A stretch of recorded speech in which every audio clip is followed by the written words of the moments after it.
Buenos días, estamos estudiando el Evangelio según Marcos y recién acabamos de terminar el capítulo 1. Entonces hoy empezamos con el 2. Vamos sin más a leer. Vamos a leer hoy desde el versículo 1 del capítulo 2 hasta el versículo 12. Vamos a leer acerca de la sanidad de un paralítico. Y vamos a ver qué podemos aprender de esto para nosotros hoy. Bien, entonces hoy tenemos a nuestro hermano Gerson que va a leer él. Adelante, Gerson. Entró Jesús otra vez en Capernaum, después de algunos días, y se oyó que estaba en casa. E inmediatamente se juntaron muchos, de manera que ya no cabía ni aún a la puerta, y les predicaba la palabra. Entonces vinieron a él unos trayendo un paralítico, que era cargado por 4, y como no podían acercarse a él a causa de la multitud, descubrieron el techo de donde estaba, y haciendo una abertura, bajaron el lecho en que yacía el paralítico. Al ver Jesús la fe de ellos, dijo al paralítico: Hijo, tus pecados te son perdonados. Estaban allí sentados algunos de los escribas, los cuales cavilaban en sus corazones: ¿por qué habla este así?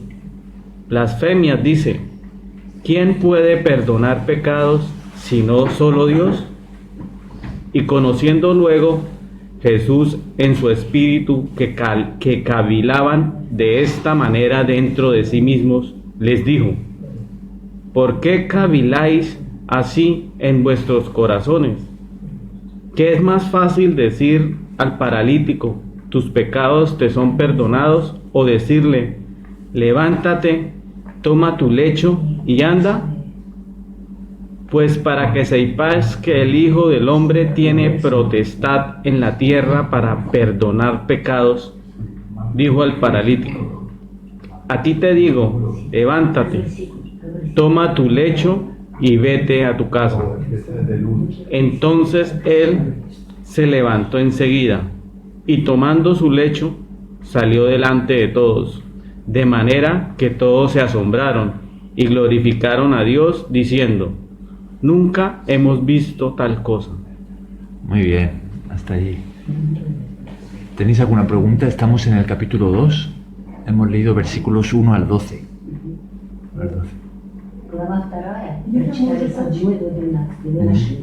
Marcos 2, 1 al 12.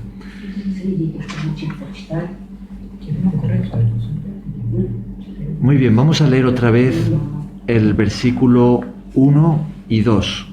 Vamos a leer una vez más estos dos versículos. Marcos capítulo 2, versículos 1 y 2. ¿Quieres leerlos una vez más? Entró Jesús otra vez en Capernaum, después de algunos días, y se oyó que estaba en casa.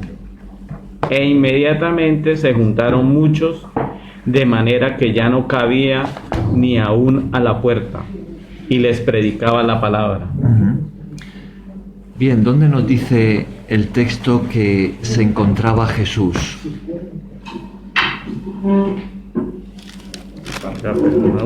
Capernaum. ¿Os acordáis? Capernaum ya lo vimos en el capítulo pasado. Por ejemplo, en el versículo 21 del capítulo 1 nos dice que entraron en Capernaum, ¿no?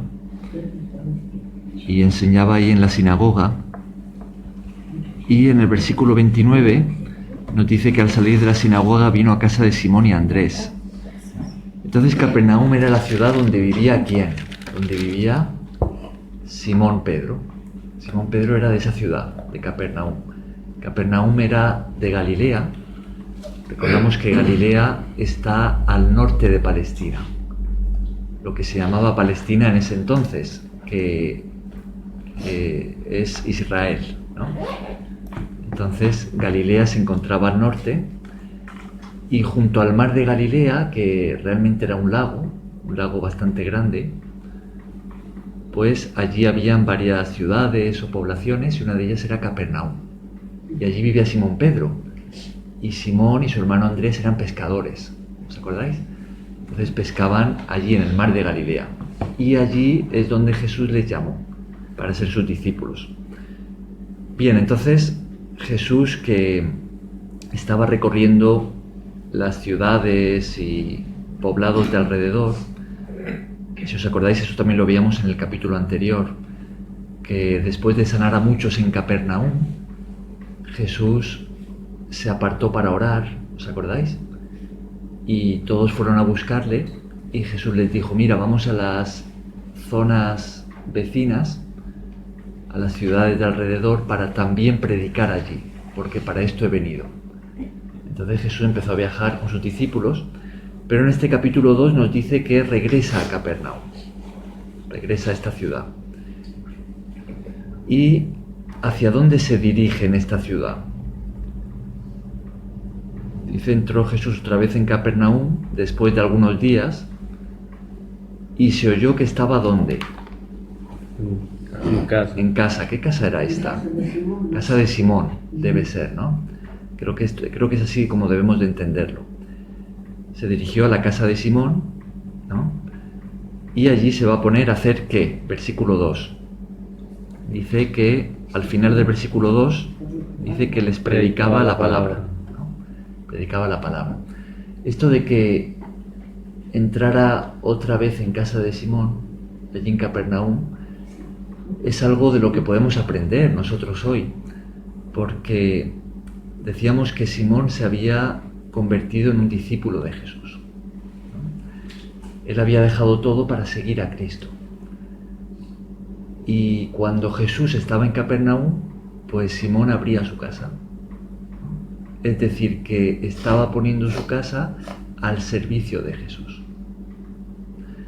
¿Creéis que es importante para nosotros hoy poner lo que tenemos, incluso nuestras casas, al servicio de Jesús? ¿Creéis que eso también forma parte del compromiso que adquirimos con Jesús como discípulos? Claro. En otras palabras, la pregunta podría ser, ¿creéis que nuestro compromiso con Jesús debe ser incondicional? Es decir, que no le neguemos nada, que todo lo que tengamos lo pongamos a su servicio. ¿Qué pensáis? Yo creo que es algo natural. Ajá. Pues, yo creo que se siente como natural, ¿no? O sea, se debe sentir como natural. Claro. Jesús estuvo dispuesto a darlo todo por amor a nosotros. Sí, ¿no? Dio la vida, ¿no? Dejó su gloria celestial y vino a este mundo y vivió como un siervo, ¿no? Por amor a nosotros y dio la vida. Entonces, podemos corresponder a su amor también dándolo todo por Él, ¿no? Y eso incluye todo. Ahora, esto no es algo que se pueda exigir de otros, ¿no? Esto es algo que tiene que salir de forma voluntaria. Es por amor. Por amor a Jesús, yo pongo todo lo que tengo a su servicio. Me comprometo con Él. Pero no puedo obligar a otro a hacer lo mismo, ¿no? Porque debe ser por amor, respondiendo al amor de Jesús. Ahora, esto no significa que siempre lo podamos hacer. Quizá, hablando de la casa, quizá uno vive en una casa que no es totalmente suya, ¿no? Y puede hacer lo que quiera con ella. O, yo qué sé, o con otras cosas que tenga, ¿no?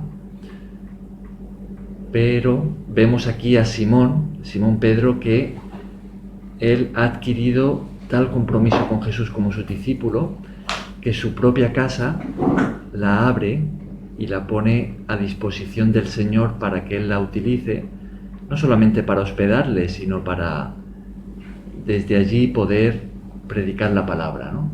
Abrir la puerta y que vengan otros y... Carlos. Sí, podría decirse, por ejemplo, una comunidad religiosa que hubo aquí llamada aquí en España, los mercedarios. Y no mercenarios. De Cristo, por lo menos, ¿no? Mercenarios de Cristo, porque con ese nombre... Era, digamos que era como Y ellos, por ejemplo, el servicio al otro era entregarse todo al otro. Es, por ejemplo, para terminar el ejemplo, lo que iba a decir, es que si yo soy de esos frailes, me pongo en el lugar de ellos, y si ella es una presa, está en la cárcel, y si ella es importante para esta sociedad, yo voy hasta allá, digamos, al África, voy allá y hago que ella la saque, me visto de ella, y ella se va con mi vestido. Y ella sale libre y yo me quedo en la cárcel para siempre. O sea, dar la vida por ella, ¿no? Exacto, dar la vida por ella. Ahí es donde yo vengo, o sea, lo de entregarse, porque Jesús, creo que en Mateo también dice que es dejar todo y seguirlo. Claro. Entonces, ese ejemplo, por ejemplo, en este caso, valga la redundancia, es entregar uno todo por el hermano. O sea, no, obviamente su familia está su entorno, ¿cierto? Pero es como incluirla dentro de esa familia. Así se rechace, pero es que ella necesita protección de esa familia. Interesante, sí. Fijaos, vamos a hacer un salto al libro de Hechos y vamos a ver de qué manera la comunidad cristiana del primer siglo entendía esto mismo de lo que estamos hablando, ¿no? En Hechos capítulo 2 tenemos allí a los primeros cristianos cuando Jesús ya se marchó, la primera iglesia en Jerusalén.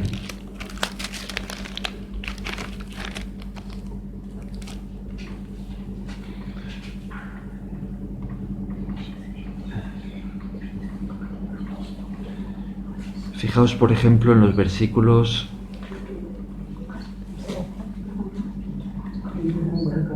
10.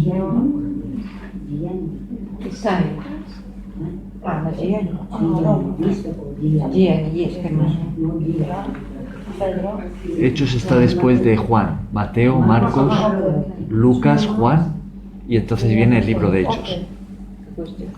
Hechos capítulo 2.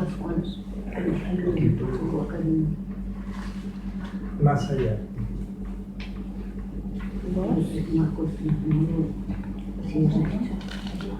Fijaos, vamos a leer los versículos 41 al 47. Hechos capítulo 2, versículos 41 al 47. Es la... Sí, ahí, sí. Es la vida de la iglesia del primer siglo. Así es como comenzó la iglesia. Así que los que recibieron su palabra fueron bautizados, y se añadieron aquel día como 3,000 personas, y perseveraban en la doctrina de los apóstoles, en la comunión unos con otros, en el partimiento del pan y en las oraciones. Y sobrevino temor a toda persona, y muchas maravillas y señales eran hechas por los apóstoles. Todos los que habían creído estaban juntos y tenían en común todas las cosas, y vendían sus propiedades y sus bienes, y lo repartían a todos según las necesidades de cada uno. Y perseverando unánimes cada día en el templo, y partiendo el pan en las casas, comían juntos con alegría y sencillez de corazón, alabando a Dios y teniendo favor con todo el pueblo, y el Señor añadía cada día a la iglesia los que habían de ser salvos. ¿Cómo diríais con una sola palabra? Una sola palabra. ¿Cómo describiríais lo que encontramos aquí en la iglesia del primer siglo? La iglesia primitiva. Compartir. ¿Qué más? Hermandad. Compartir, hermandad. Buenas palabras para describirlo. Familia, ¿no? Ajá. Esto es lo que tenemos. Así es como la iglesia primera entendió las enseñanzas de Jesús. Es que somos familia, ¿no? Y todo lo que tenemos lo vamos a compartir. Entonces fijaos, por ejemplo, el 44 dice: todos los que habían creído estaban juntos y tenían en común todas las cosas. qué contraste entre esto y la mentalidad de nuestra sociedad hoy en día. Hoy vivimos en una época en la que se tiende al individualismo. Parece como que uno tiene que estar enfocado primero y principalmente en sí mismo, ¿no? En sus propios deseos y sueños personales, en sus propias necesidades, en sus gustos, sus apetencias, luchar por sí mismo y después pues ver de qué otra manera puede echar una mano. Desde que se sabe, pero se vende como que es lo normal. Esa es la manera de... Claro, de incluso hacerse como con que es lo alguien, mejor. Como que es lo normal. Sí. Primero es importante hacerlo pasar como que es lo normal. Claro. Pero es que las enseñanzas vienen desde temprana edad, porque yo he escuchado de niño que decían siempre los adultos, primero yo, segundo yo, y tercero yo. O sea, siempre es el yo, ¿no? Claro. Y eso es la herencia, o sea, lo que nos enseña, así sea mal. Hay que ir en contra de mucho. ¿Quién te enseñó así? ¿Tus padres? Los viejos del mundo vivía, era así, eso es algo de ecología. Esa es la mentalidad de nuestra sociedad. No sé. Sí. Y el capitalismo en el plano económico, el capitalismo. Claro, el capitalismo más radical, ¿no? Ahora, los primeros cristianos entendieron las enseñanzas de Jesús de esta manera, ¿no? Somos familia y vamos a compartirlo todo, ¿no? Hasta ese punto que decía, y tenían en común todas las cosas. Pero fueron más allá, porque en el versículo 45 dice, y vendían sus propiedades y sus bienes y lo repartían a todos según la necesidad de cada uno. Es decir, podemos imaginarnos a una de estos cristianos del primer siglo que tenía, vamos a decir, 2 casas, ¿no? Entonces decían, bueno, pues voy a vender mi segunda casa y entregar el dinero para la necesidad de los hermanos más pobres de la iglesia. Así es como funcionaba. O tengo un negocio que me ha dado riqueza, pues voy a entregar esa riqueza o gran parte de esa riqueza para ayudar a los hermanos pobres de la iglesia. Entonces esa era la dinámica de la iglesia del primer siglo. Y fijaos también en esto de estar juntos, ¿no? Dice en el versículo 44, todos los que habían creído estaban juntos. En el versículo 46 dice, perseverando unánimes, cada día en el templo y partiendo el pan en las casas, comían juntos, ¿no? Es como este sentir de, somos familia, queremos compartirlo todo y queremos estar juntos. Queremos compartir nuestras vidas, unos con otros. Y ese amor a dar, se lo digo por experiencia, porque mi mamá y mi abuela eran así. Hacían, nosotros éramos ¿Amor a qué? amor a lo que es planteado, ¿no? Este amor a dar. Entonces, nosotros éramos 10, o sea, 8 hijos y papá y mamá, muchos. Y al frente de mi casa eran 12. O sea, que en 2 familias éramos un montón. Entonces, mi mamá hacía la comida para nosotros, pero llegaba la vecina o llegaba el familiar y alcanzaba para 2, 3, 4 más. Mi mamá solo decía eso porque era preciso lo que ella hacía, pues sabía que hay necesidades. Ella decía, donde hay para 2 hay para 3. Iba y decía al último, alcanzó. O sea, hay cosas milagrosas que uno dice, pero claro, como si antes no lo comíamos todo, lo comíamos un poquito más y no nos damos cuenta, claro, pero realmente se servía y iba y servía y había más. O sea, es algo, no sé qué causa. Es algo que Dios bendice. Exacto, Claro. Dios. Ahora, fijaos un par de capítulos más adelante, el capítulo 4, seguimos en Hechos, en el versículo 32, tenemos algo muy parecido. En Hechos 4, 32. Hechos 4 y 2. Entonces,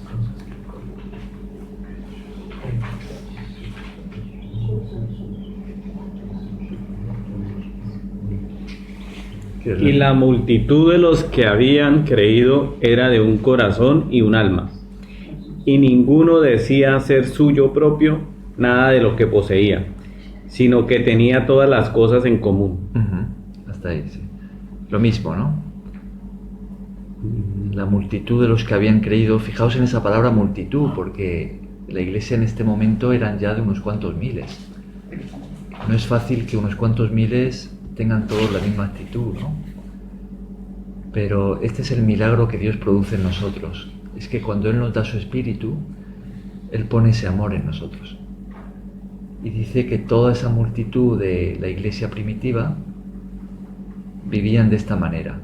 Se aceptaban como familia y lo compartían todo.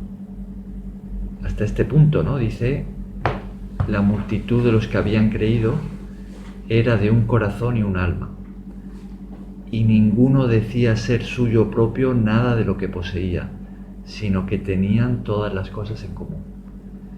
Ahora, esto, como decía antes, no funciona si es algo que se obliga, si es algo que se impone.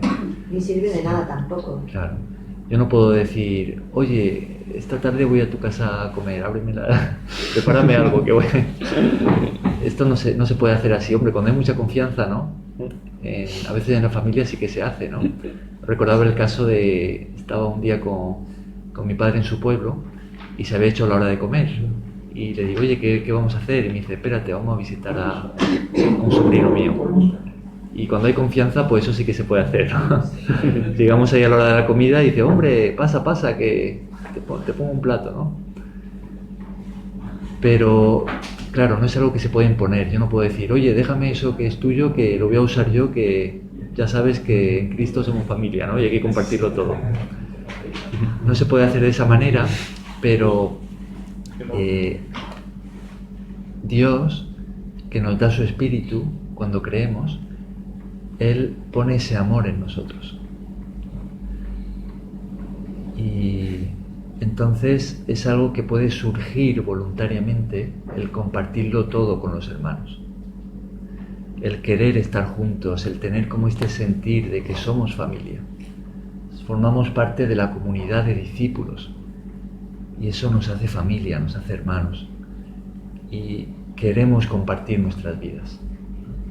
Queremos ayudarnos cuando hay necesidad. Entonces había un necesitado y toda la iglesia se volcaba para ayudarle.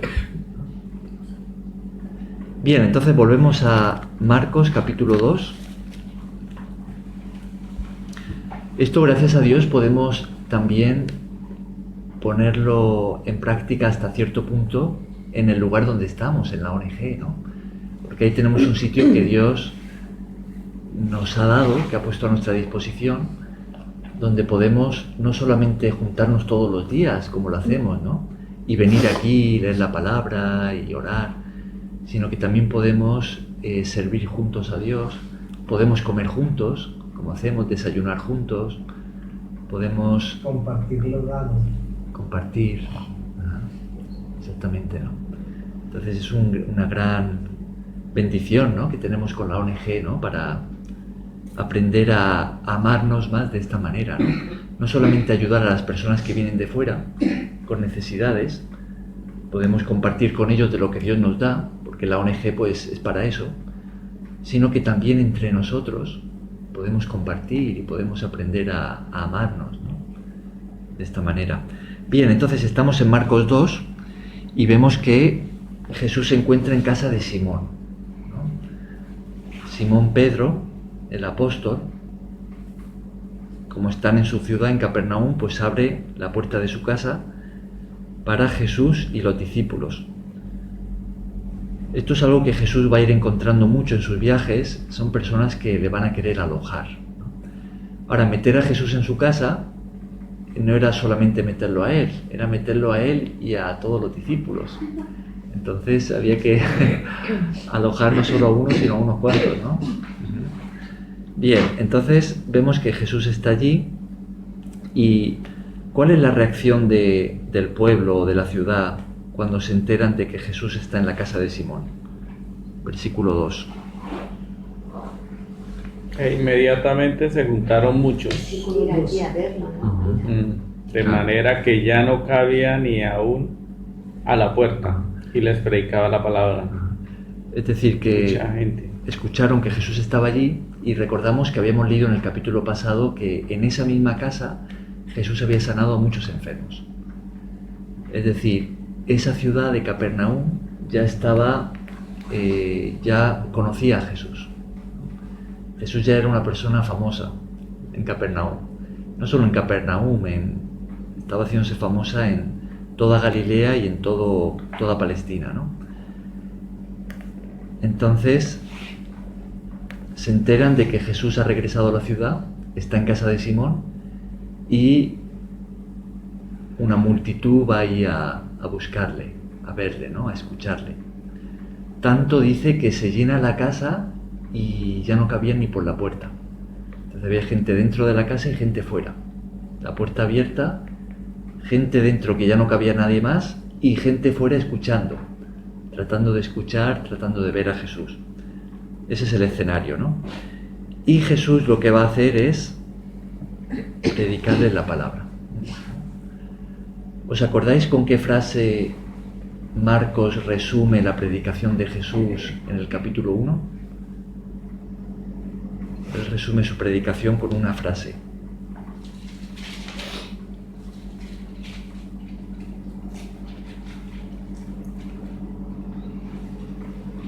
Solo teníamos en los versículos 14 y 15 del capítulo 1. Después que Juan fue encarcelado, Jesús vino a Galilea predicando el evangelio del reino de Dios, diciendo: el tiempo se ha cumplido y el reino de Dios se ha acercado. Arrepentíos y creed en el evangelio. El reino de Dios se ha acercado. Arrepentíos y creed en el evangelio. Este es el resumen de la predicación de Jesús. Entonces Jesús se dedicaba a enseñar sobre el reino de Dios. ¿Qué significa vivir bajo el gobierno de Dios? Entonces, toda la enseñanza de Jesús, que en Marcos tenemos muy poca registrada, pero en otros de los evangelios lo tenemos de una forma más extensa. Por ejemplo, en Mateo, en Juan, en Lucas, tenemos más de la enseñanza de Jesús. Vemos que todo va a girar en torno a la vida en el reino de Dios. ¿Cómo es vivir bajo el gobierno de Dios? Es algo muy, muy lindo. Yo quiero, antes de decir algo, quiero preguntarle algo y es, o al que sepa, es: ¿Jesús visitaría América? No. Yo lo digo, ¿sabe por qué? Porque hay unos pasajes, hay unos estudios Mormones. en América de siglos, de miles de años, donde a través de la lengua, ¿no? que en Colombia se habla la chipcha. Y lo digo porque si uno escucha los números chipchas, una vez con los japoneses, yo le dije del 1 al 10. Pero cuando iba al 3 me pararon, me dijo que lo repitiera el 3. La cosa, Mika. Y cuando yo dije Mika, era un grupo japonés y dijo que en Japón Mika era 3 también. Entonces uno empiezan a hacer unos estudios y con la lengua chipcha se dice que fue un hombre llamado Bochica. No, Bachue. Bochica o Bachue. Y este señor era de barba blanca, perdón, y traía un atuendo que lo describen ahí en esa lengua como el que tenían los árabes en esa época, los comunes. Entonces se ha encontrado una talla en piedra de un hombre parecido así, que parece o semeja a un libro que tiene en la mano.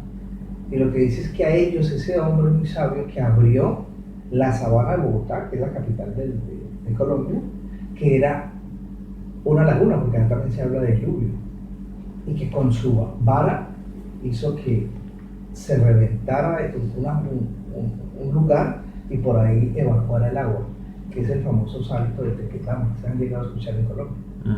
Entonces, es cuando viene y dice que él les dio muchas enseñanzas. Y habla del tejido y de cómo comportarse, porque también tenían unos mandamientos. De hecho, no tenía 10, tenían más. Ya. Entonces uno a veces dice, no sé. Claro, Jesús en el primer siglo no estuvo en América. Ahora, Jesús, a lo largo de la historia, él se ha aparecido a mucha gente, ¿no? Hay muchos testimonios, por ejemplo, de musulmanes en países árabes donde quizá no han llegado misioneros y Jesús mismo se ha aparecido a personas, ¿no? Y se han convertido. Entonces es posible que él también se haya aparecido en otros países, en otros lugares, seguro que lo ha hecho, ¿no? Pero Jesús, cuando vino encarnado aquí a la tierra, estuvo solamente en la zona esta de Israel, En los 40 Palestina, días. en el desierto. ¿Se sabe el lugar? Sí. Sí, el desierto de allí. Cuando era pequeño, sí que es verdad, cuando él era niño, que sus padres lo llevaron a Egipto, ¿no? Huyendo del rey que lo quería matar. Pero aún siendo niño, cuando ya había muerto ese rey, volvieron y se fueron a Nazaret, que está en Galilea, ¿no? Bien, entonces continuamos aquí con el texto que estamos leyendo hoy. Entonces vemos que Jesús se dedicaba a enseñar sobre el reino de Dios. Y está aquí pues predicando, está enseñando, y la multitud ha acudido a escucharle. Bien, entonces, mientras Jesús está enseñando, ¿qué sucede? ¿Quiénes van a venir? Entonces vinieron a él unos trayendo un paralítico que era cargado por 4. Vale, entonces vienen 4 cargando pues una especie de camilla, ¿no? Con un paralítico allí acostado. ¿Por qué creéis que vienen con ese paralítico a Jesús? Por fuera. Para que lo sane, claro, porque tenían fe. Recordamos que, como decíamos, en esa misma ciudad Jesús había sanado a muchos. Entonces ellos habían escuchado que estaba Jesús y dijeron, mira, esta es nuestra oportunidad. Vamos a llevar a nuestro amigo paralítico para que Jesús lo sane, ¿no? Yo quiero destacar un aspecto que creo que es aquí poco destacable, que es simplemente el hecho de que unos amigos, vecinos, seguramente, llevaron al paralítico. Eso hoy día sería muy difícil. Algo tan, yo veo tan natural, vecino, amor, no sé, Claro. para que le curen. Es un gesto de Incluso amor, eso ¿no? tan poca cosa, Claro. tampoco. El llevarle, quiero decir, porque eso no es el principio.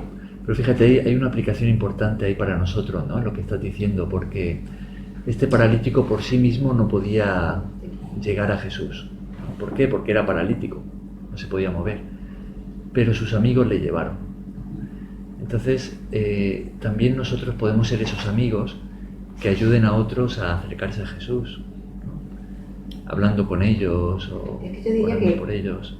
Que cuidado qué sociedad tenemos, como para que yo creo que esto no es normal hoy día. Y Claro, es falta- una pena muy grande, es una deshumanización del humano. Falta ese amor, ¿no? Bien, entonces se acercan con el paralítico a Jesús porque quieren que lo sane, ¿no? Pero, ¿qué es lo que pasa? ¿Pueden entrar y llegar hasta Jesús o no? No pueden, ¿no? ¿Por qué no? ¿Por qué no pueden llegar hasta Jesús? Había mucha gente. Porque había demasiada gente. La casa estaría llena y también pues la calle alrededor. Eso lo podría hacer otro, digamos, en su momento o tal vez ahora, de poder levantar a un paralítico, por ejemplo. En el poder de Dios. En el poder claro, de Dios, claro. Claro. Puede ser. Sí, hay gente que lo ha hecho, sí. Entonces, o sea, que sí se puede. Solo que tendríamos que tener esa fe. Inclusive como que cuando todo el mundo tocaba a Jesús y él dijo, alguien me tocó, y era la mujer, Sí, con fe. así es. Bien, entonces en el versículo 4 nos dice que no podían acercarse a él, a Jesús, a causa de la multitud, ¿no? Pero entonces, ¿qué van a hacer? ¿Se van a desanimar y marcharse? No, quitaron parte del techo. Ajá. Vamos. Desarmaron la casa. Entendemos que no sería un techo muy difícil de quitar, pero aún así. Claro. Las casas de esa época, por lo general, tenían una escalera exterior, ¿no?, que llevaba a la azotea, y los techos estaban hechos como de una especie de enramado, ¿no?, de ramas y barro. Así solían estar hechos los techos. Entonces, había una forma de romperlos y hacer un agujero, ¿no? Y esto es lo que van a hacer, ¿no? O sea, ellos van a subir arriba y decir, vamos a romper el techo para bajar por aquí al paralítico.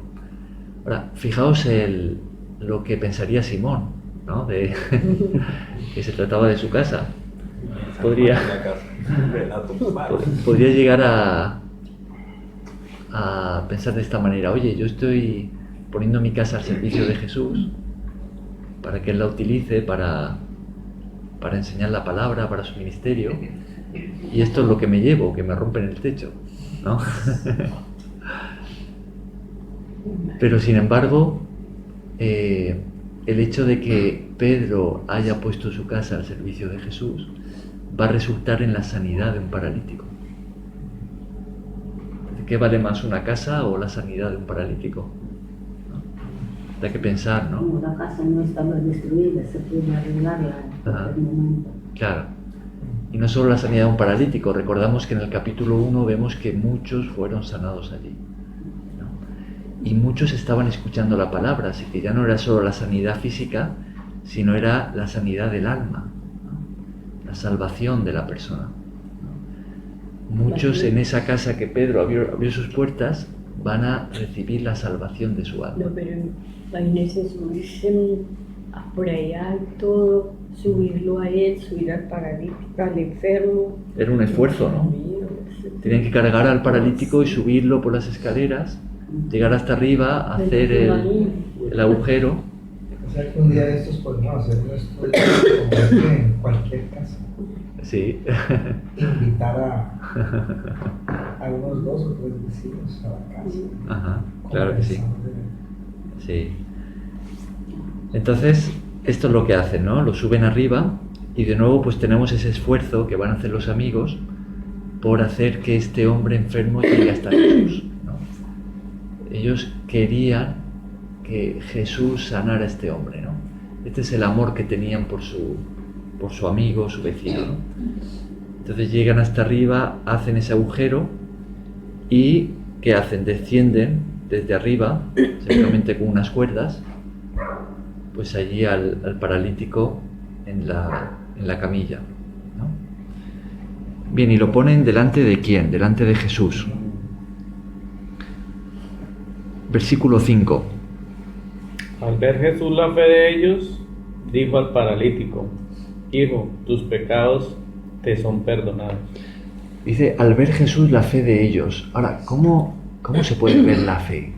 ¿No? Porque la fe es algo que es espiritual, ¿no? Es abstracta. ¿Cómo uno puede ver la fe? Porque dice, al ver Jesús... obstáculos estaban seguros que él le iba a sanar. Ajá. Porque la habían En las llevado por acciones, eso. en lo que ellos... Estaban seguros de que él podía. La fe se ve en las obras. La fe no son las obras, pero se ve en las obras. La fe verdadera, la fe viva, siempre lleva a la acción, a pasos de acción. La fe es una cosa. Estos paralíticos, este paralítico y estos amigos suyos, ellos podrían haber dicho, sí, nosotros creemos que Jesús puede sanar al paralítico, ¿no? Y sí que lo creemos, pero no le llevan a Jesús. Entonces uno dice, oye, pues si crees realmente, ¿por qué no vais a Jesús? ¿No? O pueden llevarlo, pero cuando ven que está la multitud, dicen, mira, vámonos a casa porque es difícil llegar hasta Jesús. Oye, pero si realmente crees que Jesús le va a sanar, pues haz todo lo que puedas, ¿no? Porque, oye, va a sanar al paralítico, ¿no? Entonces, la fe actúa, ¿no? Y no solamente actúa, sino que está dispuesta a saltar los obstáculos, ¿no? Se esfuerza. es como que no se va a desanimar, no va a desistir, sino que si es necesario va a cargar al paralítico para subir a un tejado y romper el obstáculo que se ponga por delante, ¿no? La fe se mueve, lleva a la acción. Y eso es lo que ve Jesús. Jesús ve que aquí hay unos hombres que han estado dispuestos a romper una casa para llegar hasta Él. Y eso es mucha fe, ¿no? Entonces Jesús puede ver eso. Una película basada en la vida real. El sacerdote que engañaba a la comunidad con otro y otros para hacerse pasar como enfermos y los curaban, entonces ganaban plata. Y que día una familia campesina se dio cuenta de que ese sacerdote que había llegado al pueblo curaba.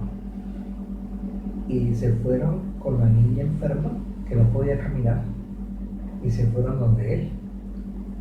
Y resulta que les falló esa jugada y la niña se paró primero, o la niña no, la mamá, y la niña la empujaron a la silla de ruedas, dijo que ella estaba dispuesta, que ella creía que él la iba a hacer caminar y él no podía, o sea, él sabía que era mentira lo de él, entonces él se llenó de miedo y no podía decir, no, dilo, o sea, él salió corriendo, se fueron. Pero antes de irse del pueblo huyendo, la mamá salió con la hija, salió a la carretera y la hija estaba ahí, que por favor no se fuera sin dejarla hacer caminar. Y entonces él se paró y le dijo, es que yo no hago caminar a la gente. Y, sí, usted me ha dicho. Y la niña se paró y caminó. Eso es algo de la vida real que pues, Dios vio la fe de esa niña, ¿no? La fe de la niña. Y la sanó, ¿no? Claro. Bien, pues eso es lo que tenemos aquí, ¿no? Entonces dice que al ver Jesús la fe de ellos. ¿Y qué es lo que va a hacer Jesús a Pero continuación? no es la fe de él, que también imagino, sino que la fe de ellos, lo que habían llevado. Claro. Sí. ¿En este caso sería el paralítico, sí, o de los que le llevaron? Bueno, yo hablo de la fe de los que le llevaron. Sí. Pues imagino. Yo imagino que habla del grupo, ¿no? Tanto del paralítico como de los que le llevaron, ¿no? Al ver Jesús la fe de ellos. Sí. ¿Qué es lo que va a hacer? ¿Qué le dice al paralítico? Hijo, tus pecados te son perdonados. Vaya sorpresa, ¿no? Claro, todos esperaban que directamente verlo o lo que sea y le habló de otra cosa. Claro. Se llevan al paralítico para que Jesús le sane. Jesús ve su fe. Han hecho todo lo imposible para llegar hasta Jesús. Y entonces Jesús, en lugar de sanarlo en ese momento, le dice, tus pecados te son perdonados. Perdona sus pecados. ¿Por qué creéis que Jesús hace esto?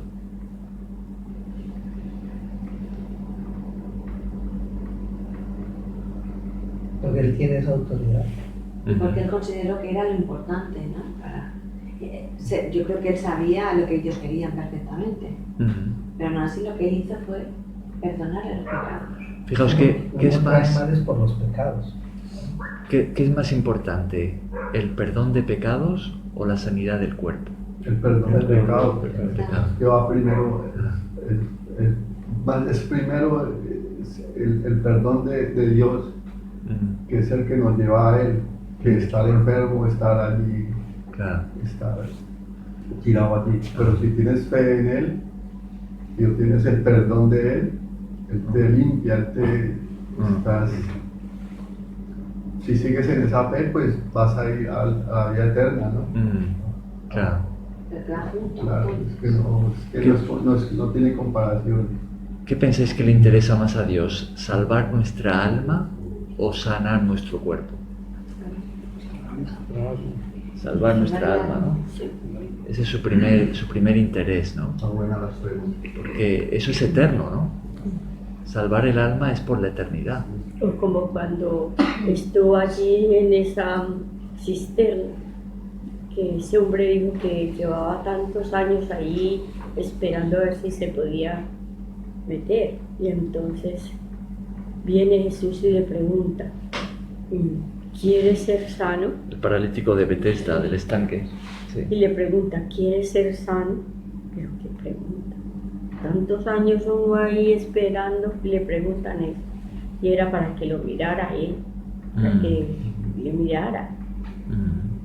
Ajá. Esa pregunta pues no es como... Ahora, una forma de aplicar esto a nosotros también, pensando en la ONG, es que vosotros fijaos que allí pues tenemos la oportunidad de ayudar a las personas con alimento, de ayudarles con ropa, de ayudarles en sus necesidades del cuerpo, ¿no? Sus necesidades físicas, materiales, que son importantes, ¿no? Eso también les manifiesta el amor de Dios, y si una persona no come, pues se va a enfermar o puede hasta morir, ¿no? Pero la necesidad mayor que tienen las personas que vienen no es la del cuerpo, es la del alma. Entonces, Dios quiere, a través de nosotros, y por eso nos da los alimentos, ¿no?, que nos donan, ayudarles de esa manera, pero Él quiere hacer algo más. Él quiere llegar a su corazón. Él quiere salvar sus almas. Si os fijáis allí en la ONG cuando entramos, está este versículo, ¿no?, esta pintura que hizo este hermano, de esta mano que sale de las nubes, ¿no?, con un pan. ¿Lo habéis visto? Y pone este versículo, ¿no?, que Jesús también lo dijo. Dice, no solo de pan vivirá el hombre, sino de toda palabra que sale de la boca de Dios. Entonces, allí tenemos, vamos a decir que en la misión que Dios nos ha encomendado, tenemos una doble función. Por un lado, atender a esas necesidades del cuerpo de las personas que vienen, y de esa manera estamos ayudándoles y manifestándoles el amor de Dios. Pero por otro lado, también tenemos el pan espiritual para darles.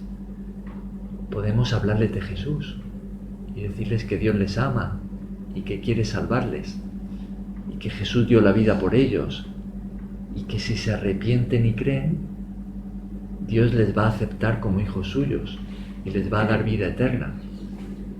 Y podemos invitarles, por ejemplo, aquí a los estudios de la Biblia o leer la Biblia con ellos. Entonces, fijaos, tenemos esa doble función en la misión que Dios nos ha encomendado, ¿no? Somos más duros, fueron más duros antes o ahora, o somos iguales, porque es que esto impacta mucho. Que ahí me levanten el paralítico de que yo sepa, o sea, eso lo impacta a uno y yo sigo. Pero no, muchos no, se le siguieron por un momento y después volvieron a pecar.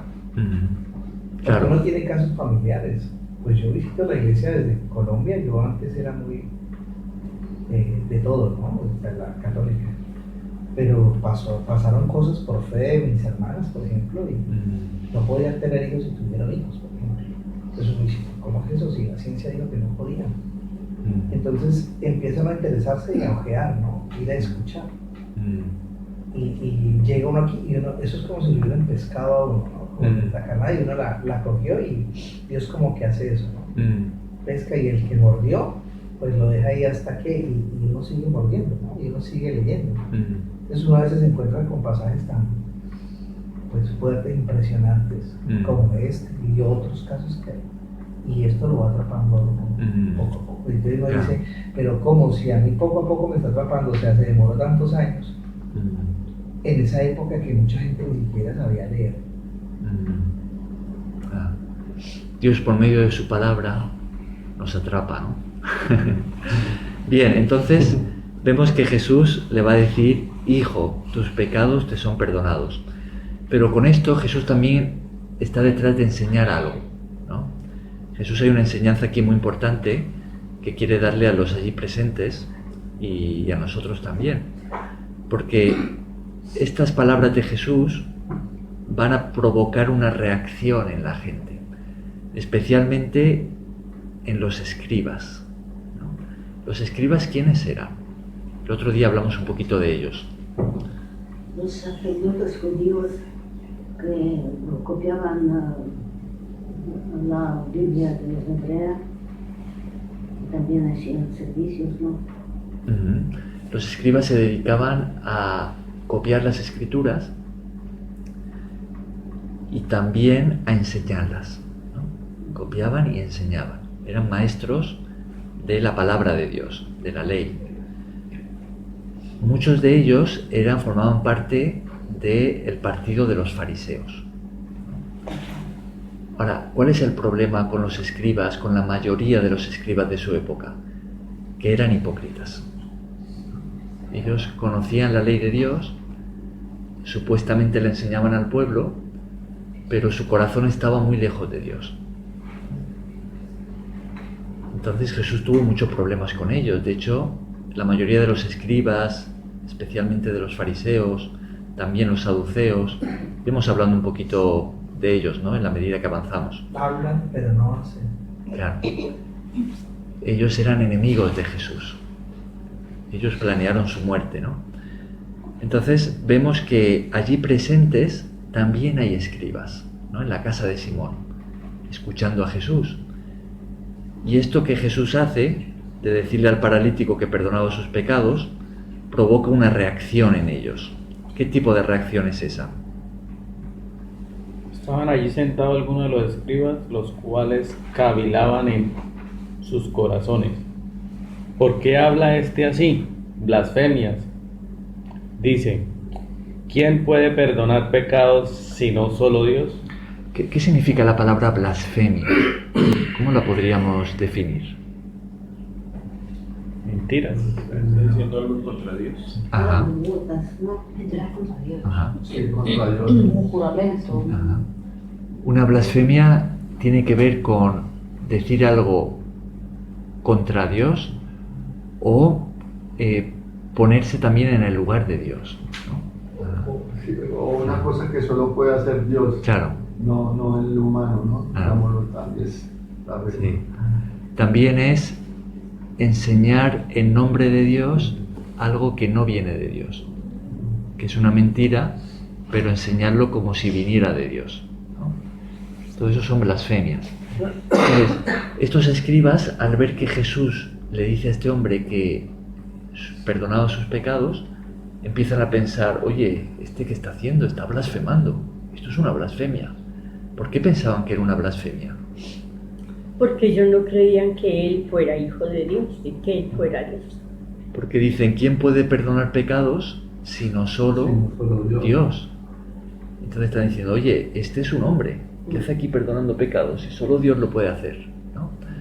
Ahora, recordamos que el primer versículo de este libro, del Evangelio de Marcos, que es el versículo introductorio que estuvimos comentando en su día, nos presenta a Jesús como el Mesías, el Hijo de Dios, ¿no? Todo lo que Marcos escribe en el libro es para presentarnos a Jesús como el Mesías, el Hijo de Dios. Entonces, de esta manera, por ejemplo, en el capítulo pasado veíamos que la autoridad de Jesús confirmaba su identidad. Como Él es el Hijo de Dios, actuaba con esa autoridad, ¿no? Liberando endemoniados, sanando enfermos, enseñando de esa manera. Y aquí también vamos a ver que esta enseñanza que Jesús va a transmitir con esto que está haciendo, también va a confirmar su identidad, ¿no?, de quién es Él. Entonces, Él perdona los pecados de esta persona, los escribas ahí presentes empiezan a decir dentro de sí, este está blasfemando, porque solo Dios puede perdonar pecados, pero Jesús sabe lo que están pensando. Él sabe qué están diciendo entre sí, entre dientes. Fíjate que el versículo 8 nos dice que Jesús, conociendo en su espíritu, Jesús sabiendo qué era lo que estos hombres estaban pensando, se dirige a ellos, ¿no? Y les dice, ¿por qué pensáis así? Y entonces Jesús va a hacer una pregunta muy interesante en el versículo 9. Dice, ¿qué es más fácil? ¿Quieres leerlo? ¿Qué es más fácil? ¿Decir al paralítico, tus pecados te son perdonados? ¿O decirle, levántate, toma tu lecho y anda? Ajá. ¿Qué es lo que ellos querían y sabían que podía hacer? Por si le preguntan, ¿qué es Claro. más fácil? Es decir, ¿qué es más fácil? Decirle, oye, estás perdonado, si eso es algo que es espiritual y no se ve, que decirle, estás sano. si uno le dice a un enfermo está sano y esa persona no está sana o no se sana, pues va a quedar mal, ¿no? Entonces es más fácil decirle algo que no se ve tan a simple vista que algo que, oye, va a quedar evidente si no sale así, ¿no? Entonces... Diciendo, ¿de qué os escandalizáis? Ajá. María José, bienvenida. Qué sorpresa. Adelante.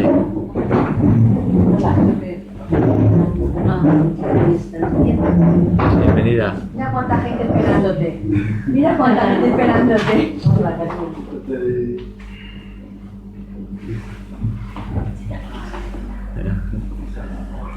Perdón.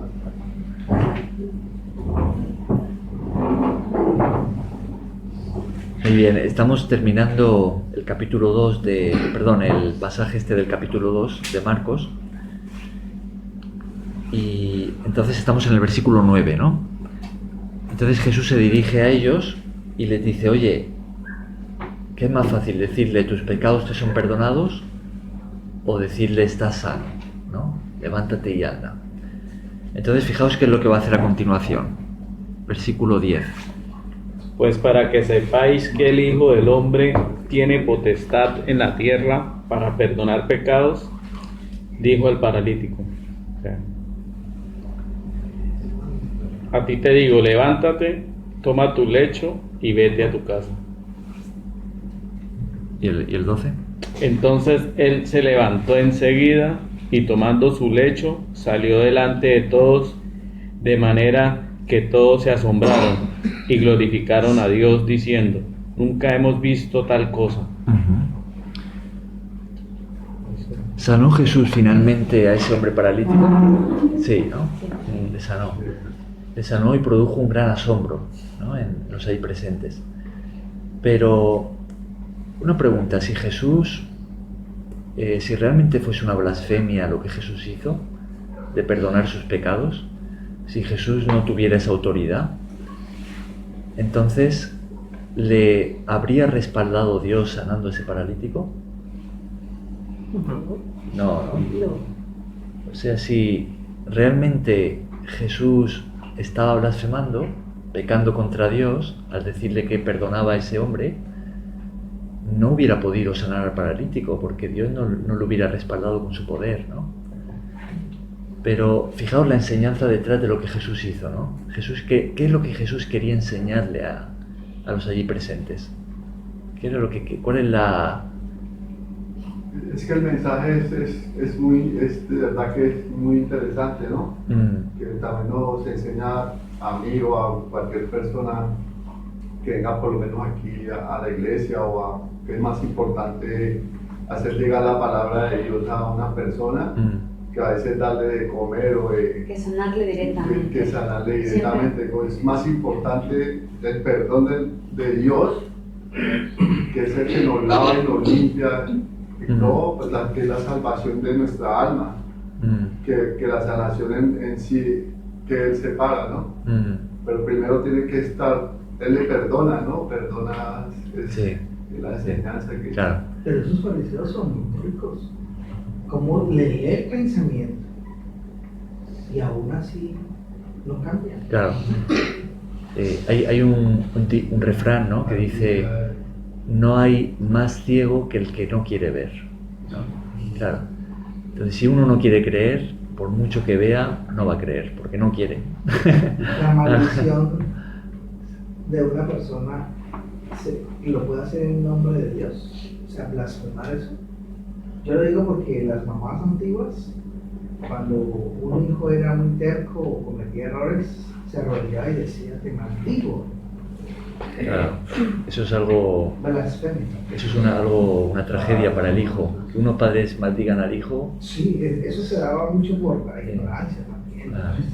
Porque no se leía la Biblia. De hecho, usted habló ahorita de que copiaban la Biblia, los fariseos también. Pero en el futuro, posterior, creo que fue, nos recorrían por favor, es que muchos que transcribían la Biblia no sabían escribir, dibujaban las letras.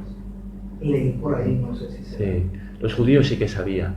Los judíos, la comunidad judía es que ellos aprendían a leer y a escribir de pequeños en las sinagogas. Entonces, el pueblo judío no era un pueblo inculto en ese sentido, ¿no? Claro, sí. Bien, entonces, la enseñanza principal de este pasaje que hemos leído es que Jesús perdona pecados. Esa es. Jesús tiene la autoridad para perdonar pecados. Y Él lo demostró levantando a ese paralítico. Le dijo, te perdono tus pecados, o tus pecados quedan perdonados, y para demostrar que tenía esa autoridad, lo sanó. Lo levantó en presencia de todos, ¿no?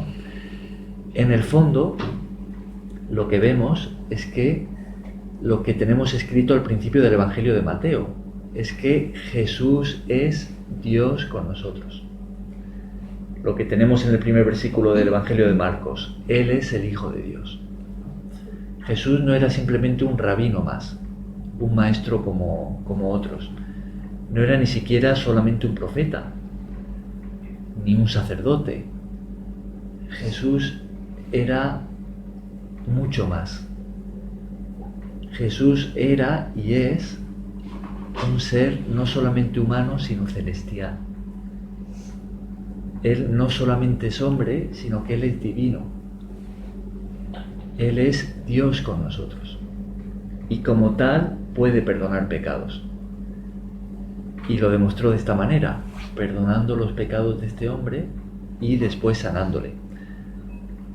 Ahora, ya hemos visto que lo más importante que Dios quiere hacer en la vida de una persona es salvar su alma, ¿no? Perdonar sus pecados, reconciliarle con Él.